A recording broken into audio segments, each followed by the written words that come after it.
obviously, if anyone has an issue with being recorded, hi Nana Hadja, then uh, you might want to keep your camera off if that's what you prefer. But thank you. I shall hand over to Damon. Hello, just unmuting myself, and you just reminded me actually when you said recording on YouTube, I was going to show you a video as well. So I'm going to share my screen very shortly, but I just want to say a massive thank you for Damon inviting me Fox, along Environmental Sustainability Lead at Northampton to Town this Community event. Trust. That's me there trying to play a video already and just get it ready. It won't let me get it all the way to the end. So, yeah, thank you so much for having me along. I have been to one of these meetings before. I've done lots of things with Jane and attended different events with Jane over the last, I think I've known you for a couple of years now, Jane, believe it or not already. I've been working at Northampton Town Football Club Community Trust, the charity arm, for 4 years in September. And we really started getting involved in sustainability probably about 3 years ago through a project which was called Planet League. So in a second, one of the first things I'm going to show you is a bit of an impact report about what we've done at the Community Trust last year, which is our 2022-23 season. And we'll be doing a report at the end of this year, which will be probably the end of July, just to review and showcase what we've been doing. So I will do my best then to share my screen and get my first page ready. So share screen. Can see you all fantastic. Right. So you should be able to see our environmental sustainability impact report for 2022-23 season. Our 3 aims around environmental sustainability are around reducing our own impact. As a football club, you can imagine we have quite a lot of electricity and opportunities for waste and overusage of various different energy sources. We obviously are open a lot of the time, not just for the fixtures, but throughout the week for events and functioning. That actually helps, to be honest, because that spreads out the cost, because the cost probably in the energy usage that we have on a match day is massive. So our focus really is an holistic approach, as it says, between the football club and the community trust to reduce the environmental impact. And that has seen the setting up of a environmental sustainability group within the football club, which involves myself leading it, the CEO of the community trust, the CEO of the football club, a member of the community trust, trustees who has an organisation that he works for in environmental sustainability, Nick Ansell, who is the club secretary, and also 2 other people, our catering manager, who looks at all the food intake, alcohol, drinks, local supplies, etc. And then also a stadium facilities officer who looks after all that energy usage and what we do. So our other key objective is around raising awareness and the importance of environmental sustainability with our fans and our community members. We have obviously quite a regular pool of fans that attend. Our attendances are up by 65% last year, and the best attendances we've had in over 35 years. And we obviously have, outside of them attending the games, quite a large range of people that support the football club who we can access and get thinking and talking about sustainability. And obviously the use of the brand of the football club to be the change across Northamptonshire. So some of the actions we've taken during last season, we created a sustainability group, as I mentioned. We developed an action plan, which we now have. That started off through the University of Northampton, coming out and doing a funded report on all areas of the football stadium and the surrounding area. And then we created an action plan from that. We signed up to what is the EFL Greens Club initiative. It's a overarching charter which looks at how green our football club is and is measured against all the other football clubs, but mainly against Forest Green Rovers, who, if you're not aware of, are a fully net zero focused, zero to landfill, zero carbon footprint usage football club, built on that through their owner and eTroxicity electricity company and energy source company. They do various different things at the stadium. So they've helped put the charter together to try and get as close as that as possible. One of the first things we did last year was change our new waste management provider to zero waste to landfill. So we use Corley's Waste Management, or a local, got local depots in Wellingborough, whereas before we were using Mick George, which is a lot further afield. We relaunched a new recyclable cup initiative to reduce single-use plastic waste. We now don't have any plastic single use in the stadium at all for either alcohol or normal refreshments. So Pepsi, Lucasade, etc. Anything now comes from a spray gun again. We've got rid of all that. One of the things that won't be on there, which is new to this season, was we've now worked with Carlsberg, our local provider for alcohol, which is great having them in a way on the doorstep because they are based in Northampton, so that's not travelling too far.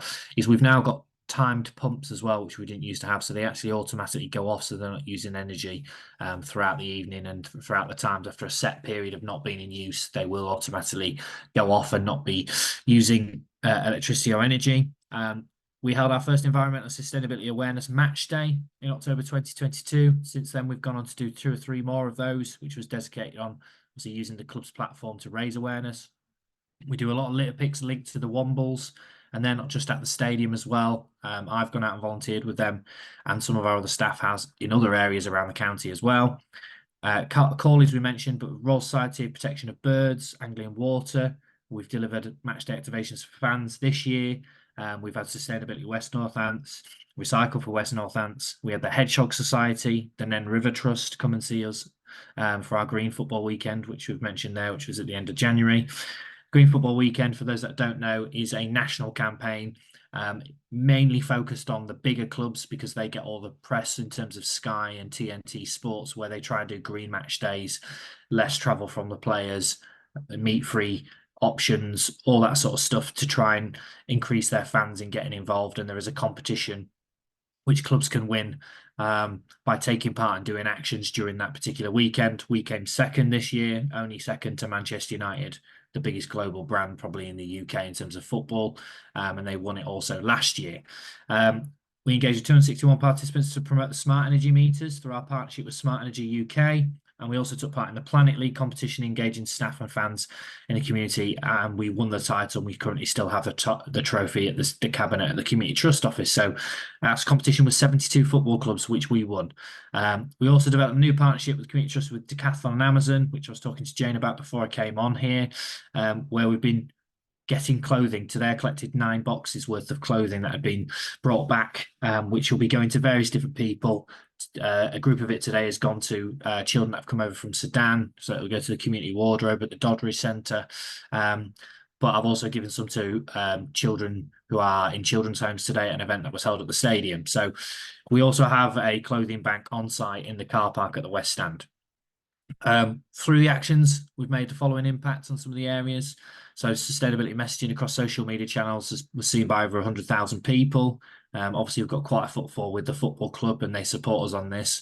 800 school children were engaged in environmental sustainability workshops that we delivered in schools. 833 families participants in the NTFC Planet League competition, completing 23,040 different activities.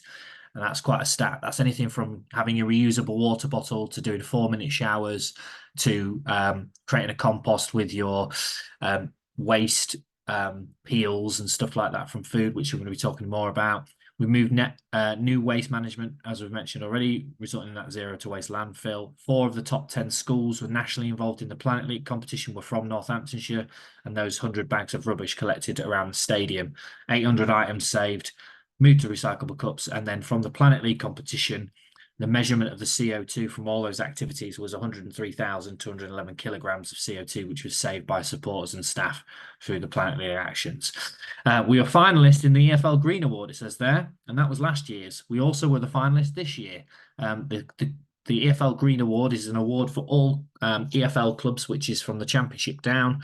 The award's held in London, so it's only been running 2 years. We've been nominated twice and we're still yet to win the competition. This year it was run by Rotherham.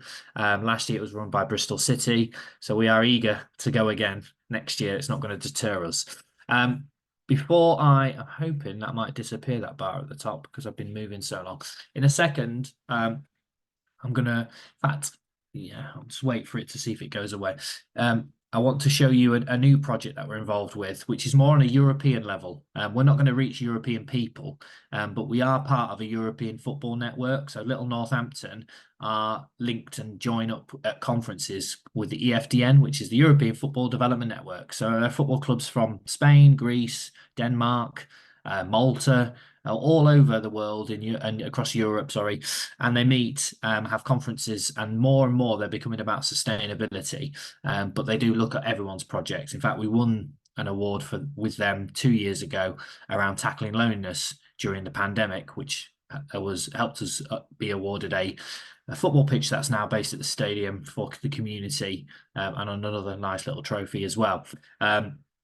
So that looks like my bar at the top's not going to drop down. So what I'm going to do instead then, I'll come back to it later, but the project is called Climate Captains because there's a lot of stuff that we've done on there, and it may sound like there's a lot of staff and fans and stuff involved in a lot of those projects, but it's actually mainly driven by me. I do sustainability as a 10th of probably my role at the Community Trust. Most of my normal day-to-day is everything, but I'm business development manager there, but environmental sustainability was given to me about a year ago after the success we had during the Planet League competition. And yeah, a lot of the work that we've pushed on these sort of things is mainly driven by myself. The European project is around engaging the fans to pick the next projects or the next focus areas that the football club should look at. So I will come back to that in a minute, hopefully try and get that. What I'm going to do in the meantime is show you a video now of what is our yearly focus project, which we got funding for through Starbucks, believe it or not, and a company called Hubbub, who do grant funding for environmental sustainability. They pick 6 projects a year out of about 300. We were one of the 6 that were lucky to be selected. And this project is called Cobblers Tackle Food Waste. So we've mentioned there, we've done stuff around the reusable cups. We are looking at other areas like biodiversity at the stadium. We'll talk about later when you ask me questions about, we've got a stand that's being currently built and what we're actually doing in and around that stand. But the next project we wanted to look at was food waste. So this was a video created at the end of January, early February about the project, and then I'll talk to you about it a little bit more. So all being well, this should play with volume. Tell me if you can't hear it. Hi, Damon Fox. Can't hear it. Right, let me. No, I think we did get it there for a minute. Oh, so okay. Yes, go again. It was, I think Right, maybe it I'll was go just again. a bit slow. Okay, right, let me just share screen. There we are. Look. Make the screen bigger. Environmental Sustainability Lead at Northampton Town Community Trust. Cobblers Tackle Food Waste project is a new project that's going to last for 2024, where it's designed to look at our fans and our communities scoring goals and doing activities through the Planet League platform and looking at how they can tackle their food waste. My name's Richard Holmes from Final Third. Cobblers Tackle Food Waste is a campaign that's trying to promote the reduction of food waste around Northamptonshire. So we're going to be working with Northampton Town fans, we're going to be working with local schools, local businesses and community groups, and trying to find innovative ways to reduce food waste in the area, because around 1/3 of all food goes to waste. They'll be able to get involved through these education programmes, but also through taking part in several campaigns that we've got taking place throughout the year in partnership with Planet League, and competing on the platform to score goals and to take part in the competition. Hello, I'm Sherry Kerr. I'm from West Northamptonshire Council. I'm a recycling officer. It's brilliant to be involved in an event like this. Recycling your food waste is the easiest way a family can reduce their carbon footprint and increase their recycling and keep their waste out of the general bin. And this is a brilliant way of getting to talk to thousands of people. Jason Burns, Head of Catering at Northampton Football Club. We've looked at different projects over the years. One was trying to use the wastage after the game and donate it to local areas and homeless shelters and things like that. We use historical data from every game to look at how much we're going to produce the next game and how much we think fans are going to be buying, and gauge how many we think we're going to use of pies and pasties and sausage rolls. We find new ideas and new ways of doing stuff, and chefs are very innovative and things like that. So when we then have that knowledge and we can utilise it outside the stadium, I myself have used a lot of the knowledge that's passed on to me about sustainability and food wastage and use it in my home environment. And for a football stadium to be able to go out and help the community and educate and share that best practice and knowledge, I think it's been invaluable to be fair. My name is Conor Roslin. I work as a marketing executive for Corley's Waste Management. Corley's are a local waste management business, been operating for over 75 years. Corley's, typically with their food waste, offer an anaerobic digestion facility service. This is where the Corley's team would collect designated food bag bins and take them to the anaerobic digestion facility. The AD site would then heat and ferment the food, emitting all the methane. From there, the remaining sludge would be used to make a fertiliser circulating the economy.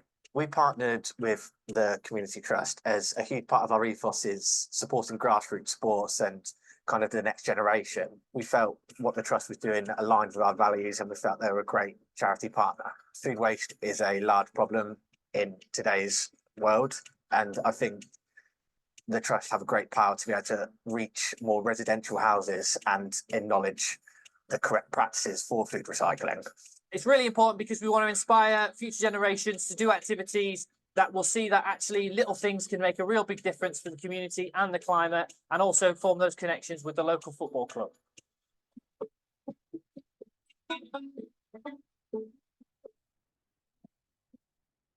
So that's a little bit about it. Hopefully I should be able to, I'm going to show you a picture first rather than going on to the slide, because I need to get rid of that bar at the top of my screen, and I'll try and work out how to do it. So the Cobblers Tackle Food Waste project started at the start of the year, really. So we got together with Rich from Final Third, the Planet League organisation, to create our own bespoke platform, which you'll see in a second, and members of our team to organise and delegate who was going to do what areas. For example, our schools manager was going to support the embedment of this in the schools. My role as business development is to come to things like this, or go to the University of Northampton Sustainability Summit like last week, or talk to councillors, or go see the Lord Lieutenant and push it with him and try and get as many people engaged in this project as possible. So as Rich mentioned, the aim is we engage people by going onto a platform and doing activities that score goals. And the goals then relate to prizes that can potentially be won. The competition involves individuals, it involves families, it involves schools, and now more so we're trying to push it as businesses. So we work with a lot of businesses at the football club and across the community trust, and we've done a lot of work in an area around supporting businesses' health over the last 2.5 years with public health around delivering health checks. So we've gone back to those businesses and asked them, can you support us with something now? And it's looking at your own deliverable food waste at your site, but also your staff at home, and think about it. So the way the project works, as I said, oh, it's disappeared. There we go. Is by doing activities that you then action and take pictures and upload to score goals. Right, I'm going to try and see, because I know it's this second tab here, but I need to get rid of this bar. I'm going to stop sharing because that's got rid of the bar, and then I'm going to get the page up and then share again, because that's the only way I can think I could do it to see it. Right, here we go. Share screen. Share screen. Double click. Okay, so we've now got our own generated platform branded on the Planet League website called cobblerstackle.co.uk for Cobblers Tackle Food Waste. They've got some images there of different fans. The teams that I got heavily involved, the women's team, the men's team. We're trying to spread this not just across football into the first team. I'm heavily involved in the women's team as well. So the way it works is you come onto the platform and you top right hand corner, you click on it and you can create a login and create a team name. So I've got a team name, and from there, once you're set up, you can see my team name there. You should be able to see Zoros Mexicanos. That's my team name there. You can then also link yourself to a community. And this is where we've added all the schools and lots of businesses on there. Previously, we'd always have the schools anyway, but we've now added businesses. So if you want to find a community on there, you would type them in and add them as your community and link yourself up. So we could maybe have a Climate Action West Northants group, or we could have the local business that you work for, whoever you want it to be.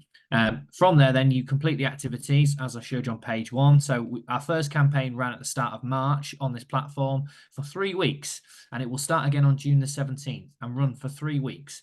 However, in between that, we'll be doing a lot of activations and activities within different environments, which I'll talk about in a second. So last time out, we scored around 1,373 goals, which actually isn't that great for us. We normally do a lot more than that. And you can see scrolling down the right-hand side, we've got a leaderboard here of those organisations, with me actually surprisingly finishing 4th. Must do better.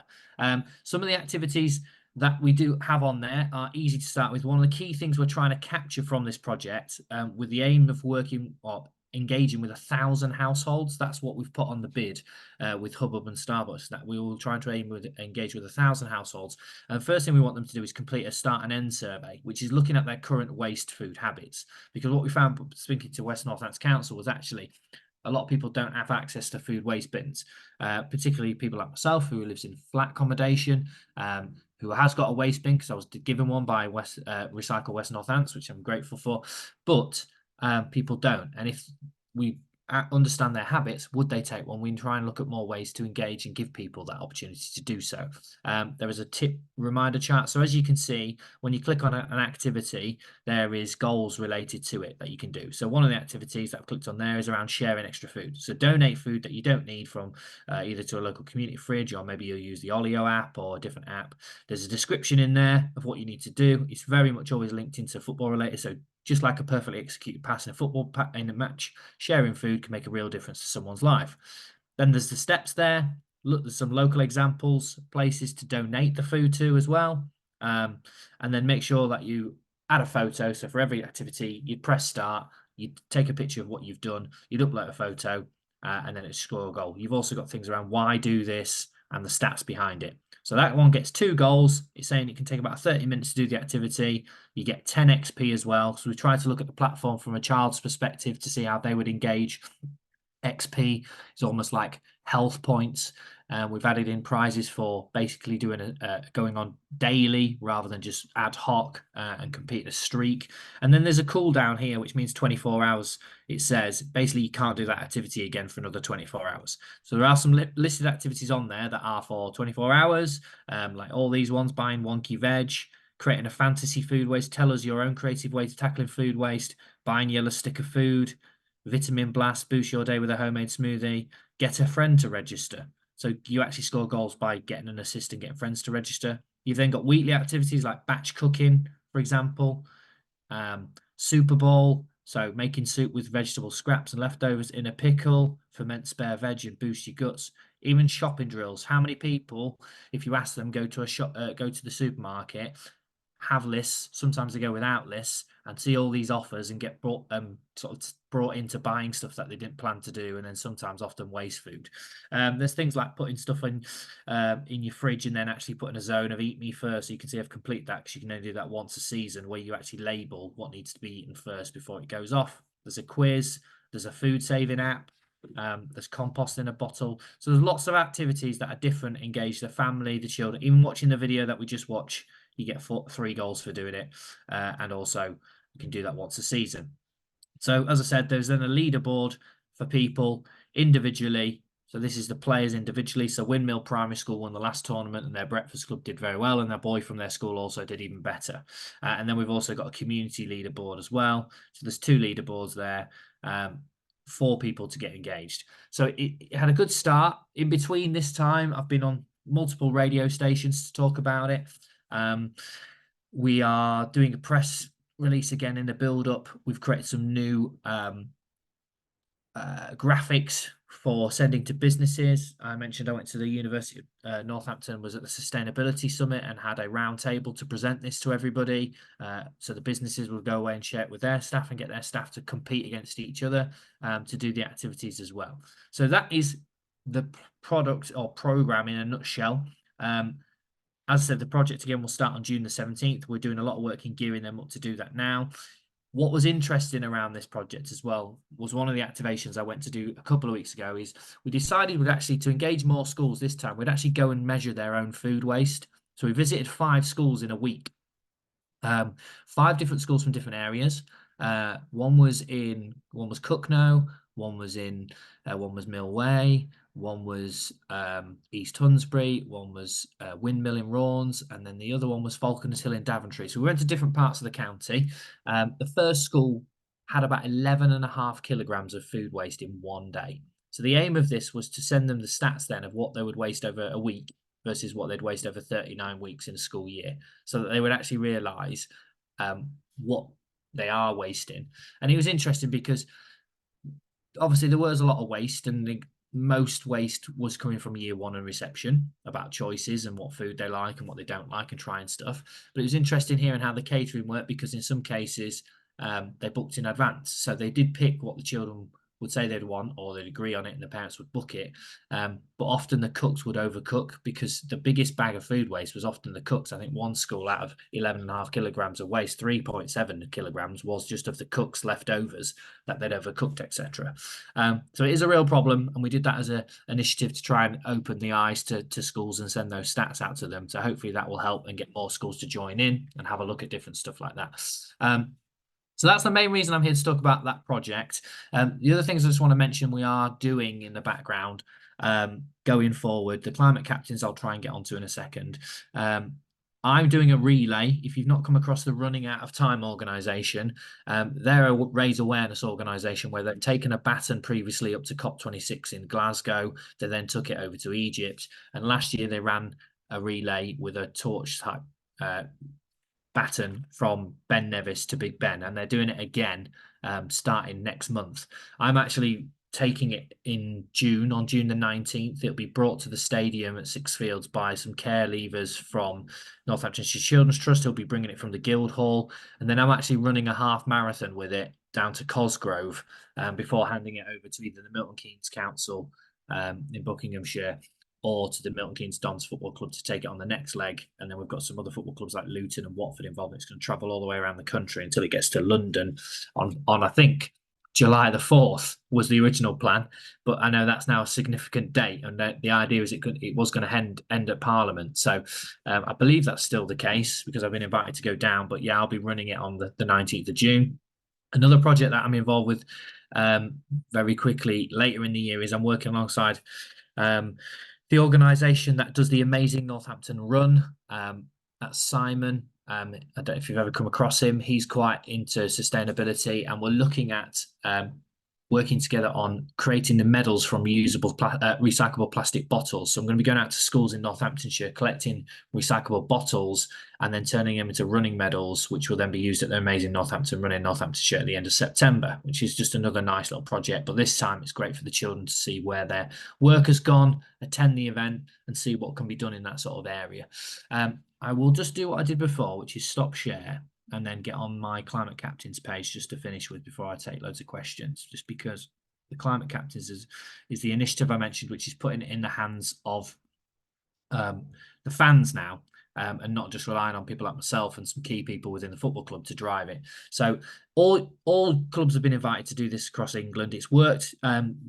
One of the key people involved in it is one of the members of staff at Bohemians Football Club in Ireland, who have delivered this on a larger scale and had some real success. So what's happened is, and it finishes this weekend, all the fans have been invited to win a pair of signed football boots from one of the captains of the football club, but complete a survey around sustainability, and not just all sustainability, but actually around their lifestyle, their job, their income, their background, where they live, to try and understand why they might not be taking action on sustainability, or what they don't know or educated enough on sustainability to get that data. That will be collected by the end of this week, and then the EFDN Football Network will look at all that data and produce the impact for us. From that, in a few months' time, we'll set up some roundtables with a select number of fans. So we're looking at 10 to 12 people to come to the stadium over 3 phases and do 3 roundtable activities where we ask them what would they like the football club to focus on next around sustainability. And then we'll pick 2 of those activities and actually implement them as the 3rd phase. So this is just a breakdown. I just wanted to show you kind of what we're doing. The survey's gone out. It finishes at the end of this week. The roundtables are going to happen between June, July and August. And then the implementation of these 2 projects will happen between September and December. And that's pretty much a background. So the key thing today was about the Cobblers Tackle Food Waste, how I can get you guys involved, how you can share it with your families, your grandchildren, your local schools, I'm speaking to various different local parish councils. I've been out to brownies in the past. I've been to summits, events like this, just to try and spread the message and try and get as many people to take action, but also get that data we're looking at to really support the council on how we can get people to be more focused on their food waste. So that is it. Lots of stuff going on. Very excited by the project. The first phase was okay. We think this next phase is going to be really engaging. The footballers are away at the minute. They're on off season, but when they come back, we're going to do a lot of work with them in being a face to obviously generate more interest from those fans that are our main football who we can focus on to start with. I'll pause there. There are other things, but I'll wait for questions, particularly on the Cobblers Tackle Food Waste. Brilliant. Thank you very much. I have to say, Damon, that was a real challenge to my note-taking skills. It's a good thing the meeting's being recorded. It's fine. Does anybody have any questions? Harry, hello. I've got a couple of questions. I'm really worried about your energy use. Yeah, thank you.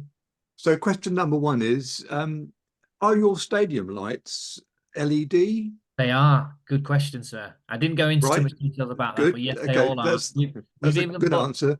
so we had a lot of half and half, I would say, from last year, where we had lights that would be on a PRI timer that would only come on at certain times and pass through. All of the lights are now set to that. So we've got set lights that do that and automatically go off. And then, yeah, they're all LED, and our floodlights are LED. They're through Musco Lighting, actually, which is the company that put in our community pitch.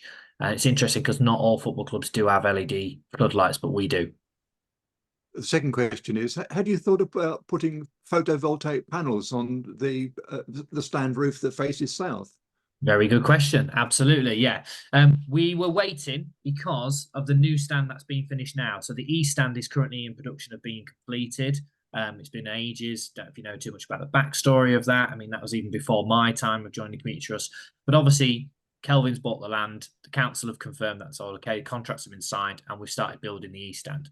And the reason on that was to wait until that stand was finished, because actually that sand facing there on the east side gets the best sunlight. So the plan is to use that as the main stand to have the solar panels on, but the plan is to look at all of that, including EV charging, which is going to be in the new stand as well, in the new stand car park, and other things that I mentioned yet around. I said to Jane before we came on, 58 cycle racks available for people to start cycling to the stadium. So yes, definitely solar panels will be coming into effect. We've had about 5 or 6 different people in before the build started on the best way to get the funding, the battery usage correct, because that's the important thing, is the battery. And the battery usage, and being able to regenerate that and use it properly and effectively. So yeah, thank you for the questions. One more. Yeah, go for it. Greedy, go on. Solar thermal for all those hot baths. Hot baths, did you say? Solar thermal, yes. Yeah, that's it. I've not had a discussion on that, but that is one I will definitely look at taking to the group. Yeah, we don't have baths as such. I think we might have one. I don't think the away dressing room has one. We try and make them feel uncomfortable. We do. Players tend to be in the ice bath more than anything these days, rather than showers. To be honest, they just come straight out of the changing room straight into hospitality, all stinky, if I'm honest. But no, yeah, that's a really good point to raise, and I will mention that because that's not something we've discussed on. Whilst we're talking about water, though, in general, we have had an organisation come in and look at our urinals, who look at basically, rather than using less water, by having a bacteria that will get rid of all the stuff that grows within the system and the sewage system within the urinals, because we've got our urinals set on a timer, but there's a negative to that, because at the minute they're set on every time 10 people use it flushes. However, we might have a game on a Tuesday and the last person might be the 8th person, and then it won't get flushed again until later in the next game, and it starts to smell, and obviously things can build up in there. So we've already had a conversation with AB something, I think they're called, who's a local Cobblers person who knew and was seeing all the stuff we were doing around sustainability, wanted to help us. We are looking at doing that, and that would actually reduce the amount, lots and lots of tons of water that we currently use on those urinals as well. So I just thought I'd mention that on the water front. So are you rainwater harvesting? We've got a rainwater butt that we have at the Community Trust outside there, and then there is 2 large rainwater tanks that are actually going on the pitch now to spray the new pitch. The pitch has just been taken up, and I was watching the sprays going on. So there's 2 massive, as you come in gate 5 next to the club shop, there is a rainwater tanks that are there. So I don't know if it's the same at the training ground. I'd like to think it is, because we use the same company to do both to training ground, but they've been there for years. So yes is the answer. Thank you. No problem, Harry. Do you flush your toilets with rainwater? You could do that as well, couldn't you? We could. We don't in a minute, but that's definitely something to go in the right direction with water. Absolutely. And in your cafe, I mean, have you considered going vegan? I know Greg's have got their vegan sausage rolls and things. Yes, we have. We have introduced that. I've not mentioned it. So one of the things on the 2023 is we brought in Eat Curious last year. So they're a local Farm. I don't know if you know where they are. They're out the way to Great Houghton. Eat Curious. They did all the food last week at University of Northampton Sustainability Summit.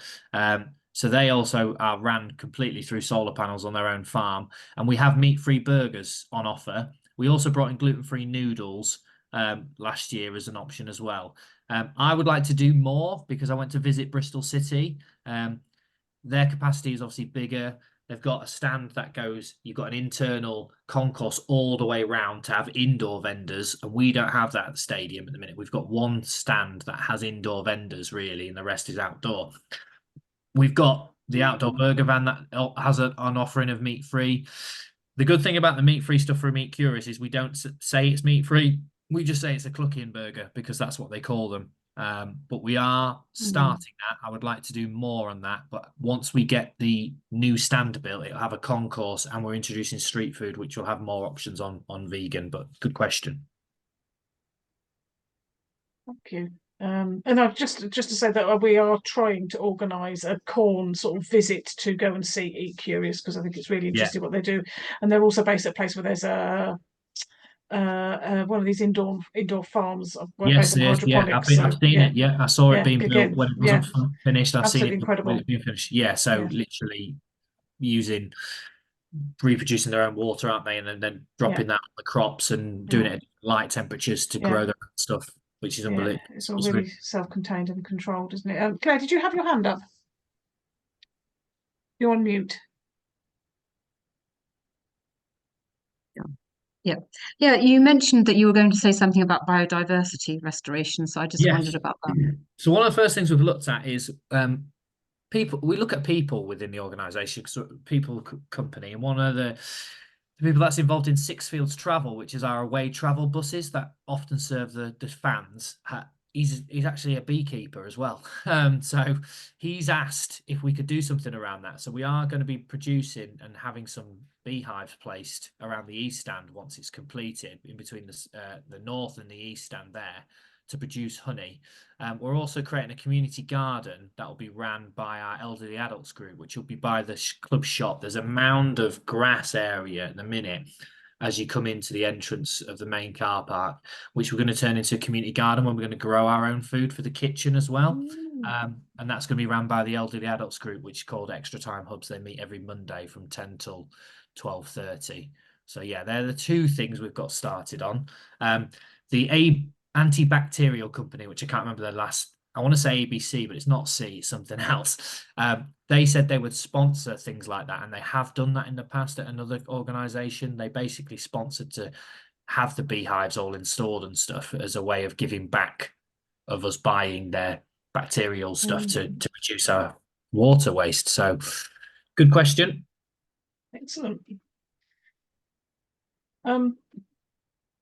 Just on the food waste, so the Cobblers Tackle Food Waste thing, I think you probably did talk about this, but it may have skipped over my head while I was trying to talk something else. So what's the incentives for the people who take part in it? So if you're the school or whatever, obviously you come top of the league, what do they get out of it apart from kudos? Yeah, so if we look back at when I was at the Sustainability Summit last week, and I played them a different video. It was a video of our first ever interaction with fans around getting them involved in environmental sustainability. It was during lockdown. And actually, the people that were getting involved weren't football fans, but they came and fell in love with it with the football club. Not so much the football, they would buy the kits. They weren't about playing because of the environmental sustainability activities that they did. So we incentivise them then through prizes like tickets to games, shirts, video messages from the players, visits in their schools from the players. But this time we've ramped it up a little bit with more money from the funding that we got, with bigger incentives around the bins, bigger incentives around iPads, activities that they can access, and schools winning iPads, for example, or businesses winning iPads to activate doing more activities. And the other one really, which I think is going to go down better. And I was talking to someone today, I can't remember what business it was. I think it was at one of my network meetings, was around Final Third, which is the organisation that's supporting us, Rich was on the video. They will go into businesses and offer them some free support around how they could be more environmental sustainable with their organisation. What are the first steps? Because a lot of organisations don't know where to start. So you'll go and deliver some training to schools, you'll go deliver training to businesses, completely free, as an activation of them engaging in the project and doing so many activities. So there's just some of the little incentives that people can win.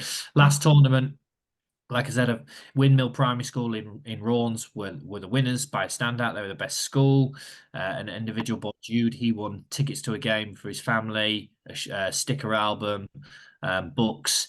But actually, the school breakfast club, they got a load of resources that I was given by Recycle West Northants, which was a food waste bin. I can't remember, loads of different plastic activity things that would they had a rice cup, so you're not over producing too much rice, all sorts of little things that a breakfast club could use, things for their growing. I've had some greenhouses donated through Amazon to help schools start doing that sort of stuff as well. So yeah, it's not just the football related prizes. We're trying to do more with actually sustainability prizes that can link with them continuing this, because what we don't want it to be is just a 3-week, oh yeah, all in, we're doing it, and then stop. We want it to continue. That's what the activations are going to be for. So I mentioned the ones that are going to measure the school's food waste. Corleys are actually going to come out with us to 5 schools during the next tournament to present themselves of what they do to the schools and their bins. And then also 3 schools are going on a school trip on June the 17th, which is the launch day, down to Luton, actually, provided travel by Country Lion. And we're going to make a video of it, of them going to see what the recycle place looks like. And how it all works. So yeah, there's lots of informal prizes that we're trying to give them. Yeah, that sounds excellent, because it's actually really getting people engaged in thinking about the waste, isn't it? So it's not just target focused, it's actually getting them into the process. Yeah, that's what the survey is. The first activity we want everyone to complete is go on, do the survey first. Tell us about your needs, background. Would you be interested in helping more? Would you do more because of this? Or why are you not doing anything? Or it's because of this? And then can we tackle those to help people be more proactive in those areas? And as Northampton, we are Northampton based, but we are Northamptonshire working. So this is north and west and as far reaching as we can. Schools all the way up into Cottingham right at the top, all the way east, and Loddington, and schools up there that we're working with now to try and reach as many schools as possible and far reaching, so it gets into those communities. So it's key to get. I've had a contact from the parish councils of all the parish councils in Northamptonshire and sent the information to him, chatted to him about it, so he can spread that out to everybody rather than just dipping into individual areas. Okay, no, that sounds really good. Anybody else got any more questions before I jump in with my next one? Is anybody happy with it as a project? Does anybody think that's it sounds great. And I think it's a really good idea. You mentioned sort of setting up a corn group or community or whatever. I think we should definitely do that and then encourage our members to join, because I think hopefully our audience will be people who already think quite a lot about things like food waste, but everyone has always got more to learn and things that you can do that maybe you've just been putting off for a while and haven't got around to it. So yeah. So the roundtable I was involved with last week was actually a roundtable on what can you do to take action? What have you done to reach people? What have you done to activate people? Because there was different events going on last week, and my roundtables, we've done a project, we've done Planet League, it has engaged people, it does work, you evidence what you're doing, people then do act on it. What do you do to drive it though? So I was also talking about all the assemblies I've done in schools.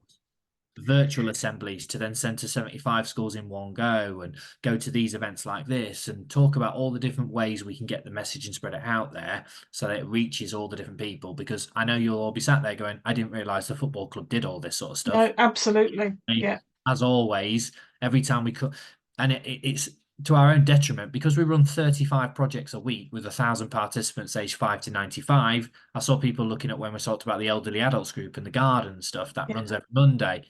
People probably didn't know about that because we're constantly almost putting out too many press releases on every week. We're doing something different, and it's always because it is all you all know on here. Tomorrow will be National Balloon Day or something. Yeah. Then it'll be Water Day. Then it'll not be balloons. We don't like balloons. Then it'll be Stress Relief Day, and all these different days that happen every day. We're like on them for different things, and you just don't see the core things that happening behind the scenes over again. And it feels like that all the other stuff that the club does is sort of sustainability of the wider context as well, isn't it? Because it's all got to be about being part of a sustainable community as well as about just reducing waste and those kinds of things. That's all really important. That climate captains project, I obviously showed the bottom bit about the phases. The actual top of that, I'm happy to share that with you, and you can share it around. is actually the data around football fans being one of the worst people using the most energy usage and creating waste in the whole world, because there's billions of football fans. So they're a great place to start to try and get people doing little changes to make a massive difference on. Absolutely. And it's, you know, I imagine that the crossover between passionate football fans and committed environmentalists probably isn't that great. So it's a really good way of reaching people who wouldn't, you know, engage with Friends of the Earth or anything like that. Yeah. They just like competing, don't they? If Cobblers Northampton can be top of something, you'd like to think that they'd want to be part of that and support. Yes, we do get some backlash from people and some fans as well. Why should I be helping? That sort of stuff. This won't make a difference as usual. Or I come to watch the football. I'm not bothered about putting my stuff in a bin. And we will always get that sort of stuff. But it's all about education. You just got to keep and you've got to move people along the journey, haven't you? If you don't get them started. Take 2 years to get involved. That's fine. The bins was something I was going to talk about, because do you have an issue with that? Because if you're talking about putting the food waste into an anaerobic digester, because I know, because in our village we had a coronation event, obviously last year when the coronation happened, and we tried really hard to get people to put their food waste into a separate bin, but it was really hard because everybody's just chucking the food waste along with the packaging, or they're just put it in the wrong bin, or do you find you have those problems too, and how do you try and deal with that? We do have problems with that.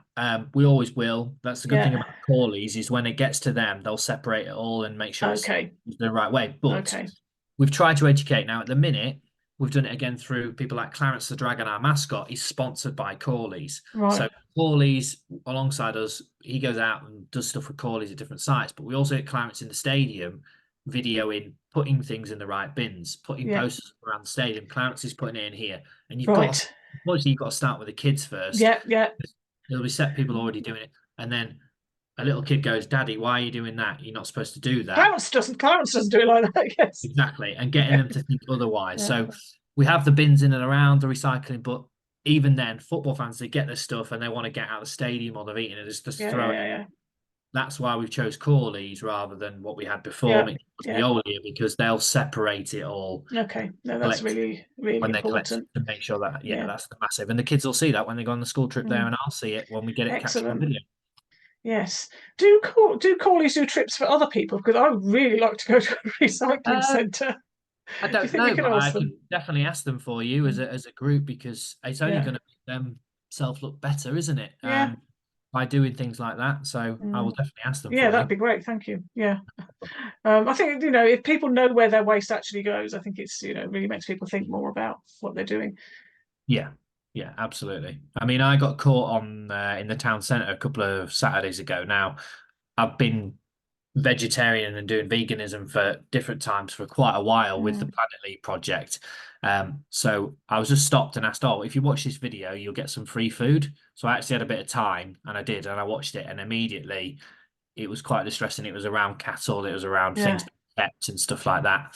There was an 11-year-old boy watching next to me, and I was looking at it but also turning away. And then I was chatting to that organisation about what we're trying to do already at the football club, and they didn't know at all that we did any of that, and started following Twitter so we could see that sort of stuff. But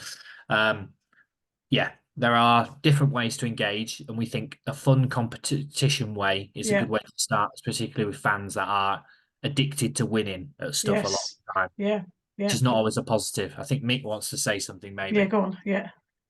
I was just thinking, when you said 11 kilograms of waste from one school, is that from the kitchens that they didn't use, or is that actually also from the kids who then scraped their plates and hadn't eaten it? Yeah, that's all of it. Yeah, so I literally went there with 6 bins. So I used some of the budget from the funding. I bought 6 plastic see-through bins that we could see, and see-through bags throughout the week. We had a year 1, 2, year 3, year 4. Year reception 1, 2, 3, 4, 5, and 6 bins, and then the bins of the kitchen. So this was all of. So even when I collected all the bins, all the kids had left. I then went into the kitchen where the cooks were, and what's your food waste? Put that in a bag. So that was 11.5. That was not the worst. There was 20.5 kilograms at one school in one day. So that's over 100 kilograms a week, 3,900 kilograms a year in schools on food waste in one school.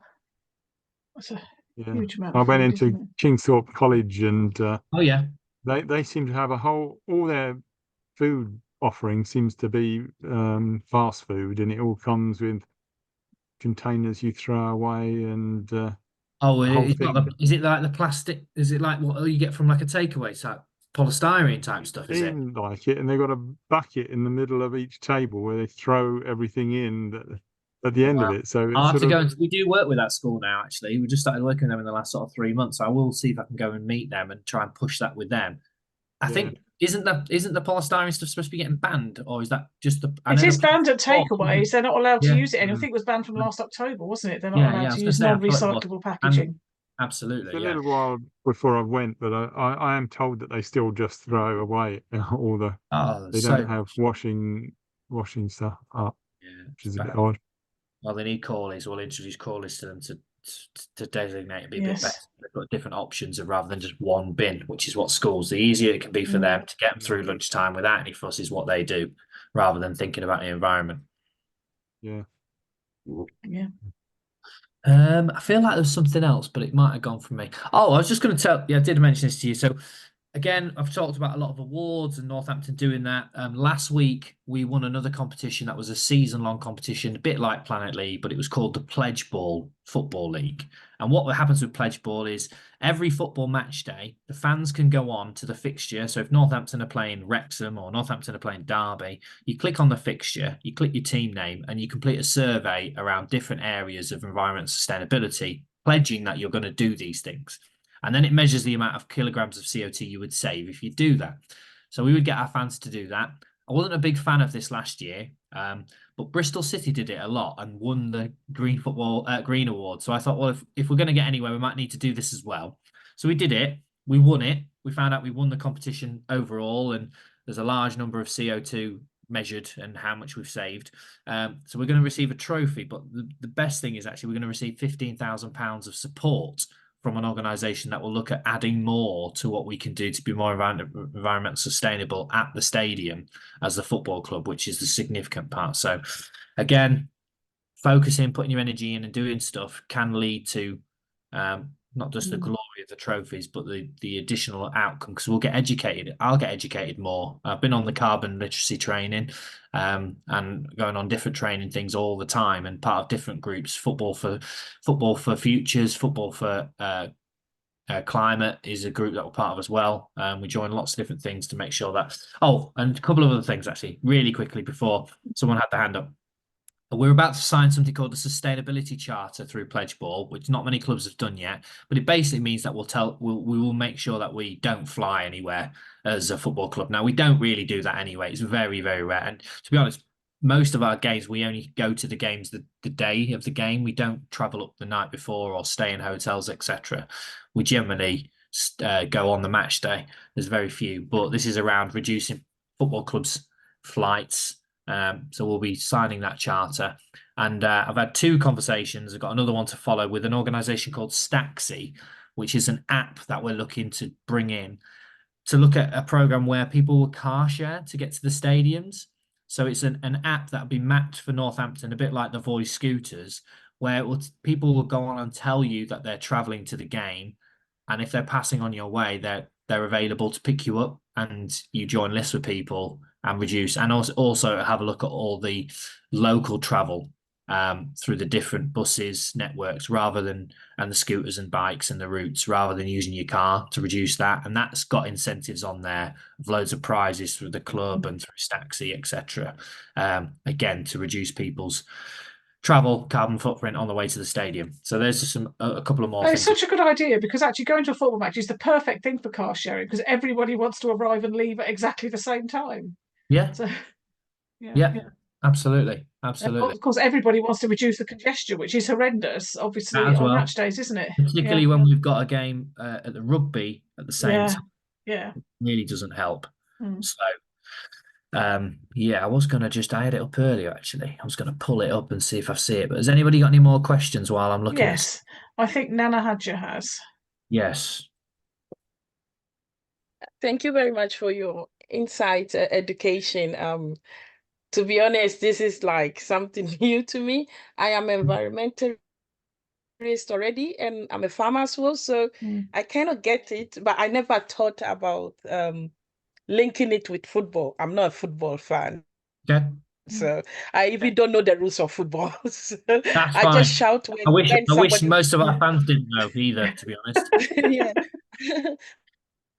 I just shout when somebody just say go, or if somebody score. I really don't know about football. Sometimes I'm just actually saying I'm supporting this. Then my children will say, actually, you're supporting the wrong team.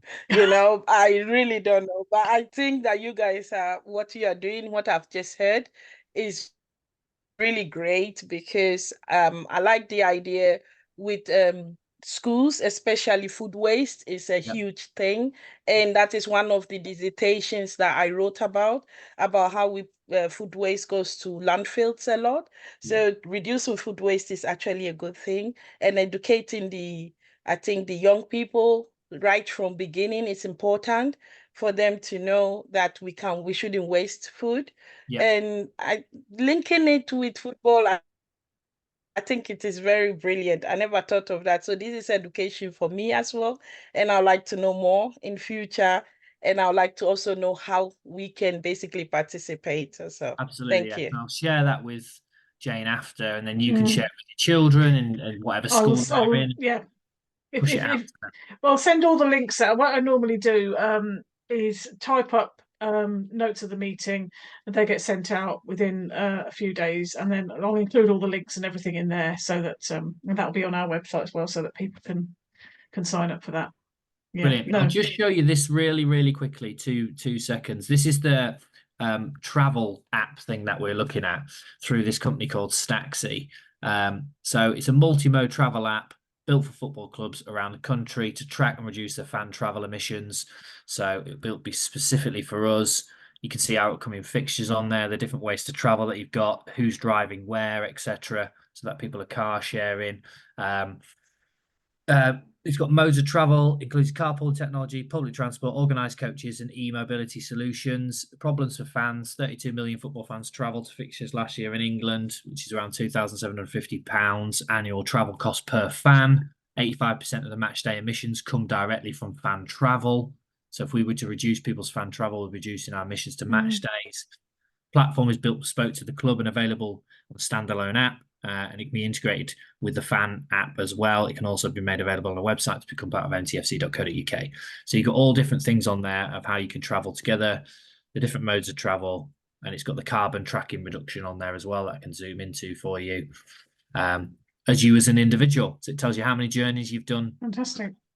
Carbon emissions, 2k emission per journey, etc. Average emissions that you get, and then the commercial revenue in terms of increasing the club around engaging fans are 6 more likely than casual fans to spend money on their team. 5 times season ticket holders spend 5 times more money than non-season ticket holders. And our season ticket holders have gone up again this year, and we're getting the best attendances for the last 35 years. So it's a good time now to connect them in these different things. And we're supporting them as well, reducing their costings, etc. And it's the football club doing that. So that's just something we're also looking at as the next step. So lots going on, but remember, Cobblers Tackle Food Waste is the one I want you to focus on. And yes, okay. Even if you don't partake, spread it, pass it on to your grandchildren, your children, whoever. Get involved, as it's a lot of fun doing the activities, taking pictures of them, uploading them, winning prizes, and then sharing them with other people as well. Yeah, absolutely. I think that sounds great. And I just want to say, with regards to signing up to the not flying thing, I mean, as you say, it probably won't make a huge difference now, but potentially in the future, if you climb up the leagues and you get to to playing in, I don't know, other clubs play internationally, I believe, when they get to the higher levels of football. I mean, sometimes you do have to, like local clubs do. I mean, some clubs are stupid. Like I heard last year, the player that flew back from Liverpool to Manchester to get back to training. But there are occasions where, for example, if Northampton had multiple games in a week and it was tight, dead, going from somewhere to somewhere, they might have to. Yes.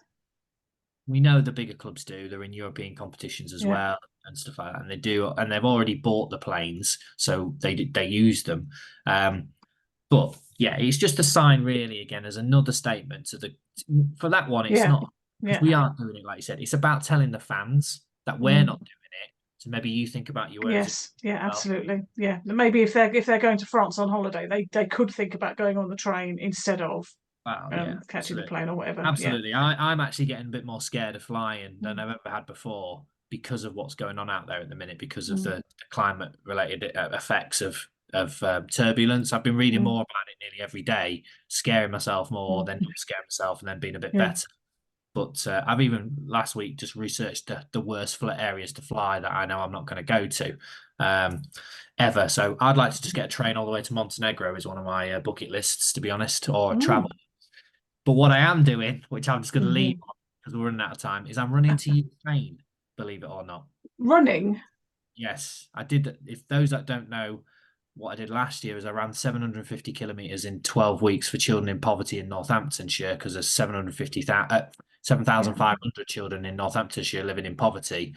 I raised just under £15,000 by running that distance, which is just under 18 marathons in 12 weeks. We haven't done a lot to support the Ukraine appeal and that sort of stuff at the football club, so I decided that my next running challenge is running to Felixstowe, getting the ferry over, and then running through Netherlands, the Black Forest of Germany, through to Poland, and to the border only, to the border Ukraine, by raising money for Ukraine, and also running with multiple football clubs as part of this European football network. So people in PSV Eindhoven would run with me, and German clubs, etc., along the journey, like a long forest cup with video footage and lots of traction. So I'll certainly, I need trainers, but carbon footprint there, best. Excellent. Wow, that's amazing. Go on, Mike. Nick wants to come with me. Yeah. Yeah. Maybe not. I'd rather support Carl. Cobblers Tackle Food Waste, is that a separate website, or is that on it's on the Cobblers website? It's cobblerstackle.co.uk. But in this standard email I've created in the last week or two for businesses, I'll send it directly to Jane. It'll have the flyer, it'll have the logo, it'll have the video linked in, it'll have the website link, how you can sign up, and it'll have a couple of graphics as well, because I'm hoping Jane will put the graphics out on her Twitter page every now and again to promote it. Can do that. Yes, definitely. Excellent. And is there a rule book or there is some rule? Yes, you're very, Mick. You hit the nail on the head. We did have some people cheating. Our own team started cheating. We didn't need them to, but in the past, other clubs, so there is a VAR system where they do check the photos aren't being uploaded from Google. So they do get checked by their platform people. But yeah, we've had schools who have 30 kids in their class, so we'll upload the same photo 30 times to the 30 different accounts. So yeah, we were all in the same event. Can't do. So yeah, red card, is it? That is. Yeah. There's some yellow cards initially, and then if it really needs to be, there will be some red cards. But I don't know how much they've had to do that before. Wow. Good question again, Mick. Well, it's good to know that's all being dealt with. We don't want any cheating. Yes. Thank you very, very much, Damon. That's been incredibly interesting and just amazing to hear about all the stuff that's going on. And you're right, I don't think the football club is getting enough credit for all the things that they're doing. And whatever we can do to share that, we will definitely do. Thank you very much for your time. Thank you very much for having me. It's been a pleasure to meet some new people. Yes, likewise. Thank you. And I look forward to sharing all the information. We have got 5 minutes left. I'll try not to take more than 5. Damon, you're free to leave now if you want. If you want to go and take a breath or something, that's fine. But might as well enjoy the last 5 minutes. Yeah, why not? I said just a few things I want to talk about, just in terms of what else Climate Action West Northamptonshire is doing. First of all, to say that next month our speaker is Dr. Declan Ryan from the university. No, that's not true. Hang on a minute. Let me check my list. I'm so sorry. I might have got that wrong. Is it Declan next month? It's the tree man, isn't it? It's Russell. You're right. It's Russell Horsey next month, who is leading the consultation work on West Northampton Council's tree strategy. And I think he will be a really interesting speaker. I've heard him speak before. He's very good. He's extremely experienced. So that should be an excellent meeting. So if people can make a note of that to put in their diaries. We are attending a number of events over the next month or so. June seems to be a really busy time for people to be having green events, I guess, because the weather is supposed to be getting better. So if you want to come along and support us, to just sort of come and see what we're doing, or even if you wanted to come and help man a stand on one of the days, then you're very welcome to do so. So East Hunsbury on this Saturday, the 1st of June, going to be at Toaster Water Meadows on Saturday the 15th of June as part of Great Big Green Week, and going to be at Billing Family Fair, I think it's called, on the 29th of June. So lots and lots going on. And as always, there is a listing of various sort of climate and environmentally related events on our What's On page on Corn Exchange. So really recommend people have a look at that if you're looking for something perhaps to do, or lots of different sorts of events. And finally, on the topic of events, we always have a monthly climate cafe, which is online. Climate cafes, for those who may not have come across them, they are events where it's very different to this because it's not action focused at all. It's to enable people to sort of really share their feelings about climate change. We're aware that not surprisingly, with an escalating climate emergency, a lot of people are experiencing very severe climate anxiety. So a climate cafe is a place for people to come where they can talk about that. You know, there's no expectations, there's no requirement to take action or to commit to anything. It's simply somewhere to sort of download how you feel about stuff. So would recommend coming along to those. There's 3 of us who share the facilitation of these events, and the other 2 people who normally do it with me are standing as candidates in the upcoming general election. So we felt it's best that they step back from taking part of those events because we don't want to appear to be promoting candidates for any one political party over another. So we need another facilitator because one isn't really enough, just because sometimes we can get some sort of tricky situations.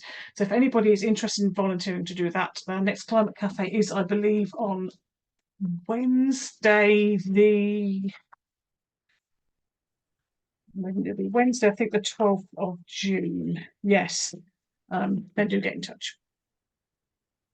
I don't think I had anything else to cover, but is there anything that I've forgotten that anybody can think of?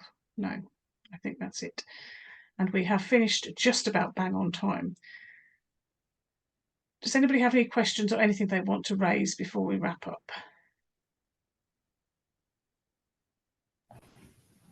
Lots and lots of thanks to Damon. It was fantastic. Really interesting. Yes, totally agree. Thank you so much. Really good. Really good.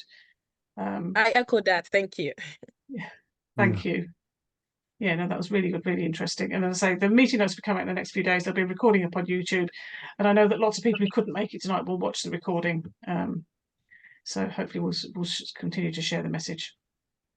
Social at end of July was the other thing that you. Oh yes, good point. Yes, so we have put in a date. 20th of July. I'm going to make it the 20th of July, unless I'm going to email the museum and make sure that's okay with them before I start advertising it. But that's the idea. We'll have our face-to-face social then.